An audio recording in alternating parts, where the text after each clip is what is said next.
madaxweynayaashii hore ee Soomaaliya Xasan Sheekh Maxamuud iyo Shariif Sheekh Axmed ayaa wararka aanu helayna sheegayaan in xilligan shir ay kala yihiin xaaladda siyaasadeed iyo tan amni ee dalka Soomaaliya. Abstar Xaaji Cali oo stuudiyaha nagula sugan ayaa faafaynta warkan noo haya.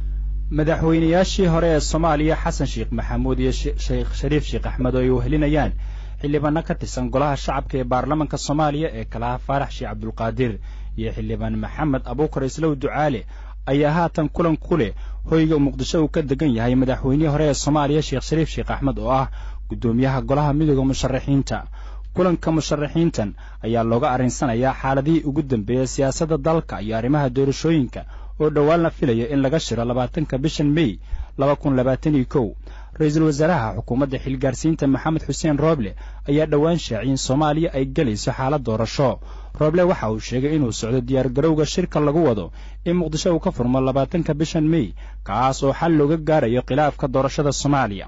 golaha midowga musharaxiinta madaxweynaha Soomaaliya ayaa qoraal kooban ay soo saareen waxay ku muujiyeen inay ka walacsan yihiin in ra'iisul wasaare Rooble uu wajahayo cadaadis uga imaanaya dibadda kaas oo ay ku qasbaya in uusan dhexdhexaad ka noqon arrimaha doorashooyinka dalka.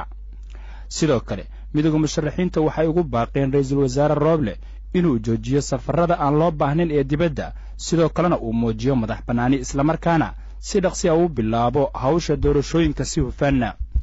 midowga musharaxiinta mucaaradka Soomaaliya ayaa saluugsan hanaanka ra'iisul wasaare Maxamed Xuseen Rooble oo uu wado hawsha doorashada iyo shirka loo balansan yahay ee looga hadlaya arrimaha doorashooyinka.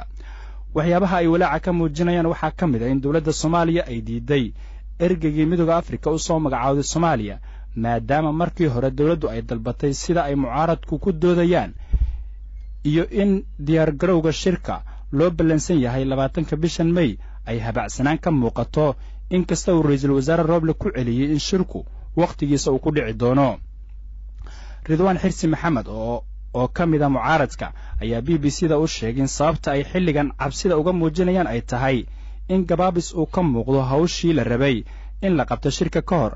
waxay sheegeen ra'iisul wasaare Rooble halkii la rabay inuu dhiso kalsoonida iyo dhaqaajinta hawlihii shirka uu safar ku aaday dalalka Sacuudiga iyo Djibouti inkastoo hadda uu soo laabtay.